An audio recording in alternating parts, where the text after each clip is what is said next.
আপনারা সকলেই জানেন যে র্যাব সম্পূর্ণভাবে মোতায়েন আছে। আমরা র্যাব ১৪ ময়মনসিংহ জামালপুর সিপিসি 1-এর আন্ডারে শেরপুরে একটি অস্থায়ী ক্যাম্প স্থাপন করেছি।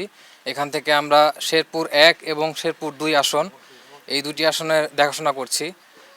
এই দুটি আসনে শেরপুর সদর, নলকা এবং নালিতাবাড়ি, এই ৩টি উপজেলাতে আমরা মূলত আমাদের টহল কার্যক্রম পরিচালনা করছি। আকিজ সিমেন্টে তৈরি এ বাড়ি, সিমেন্টে লোহার শক্তি। আয়রন স্ল্যাগ সমৃদ্ধ আকিজ সিমেন্ট, সিমেন্টে লোহার শক্তি।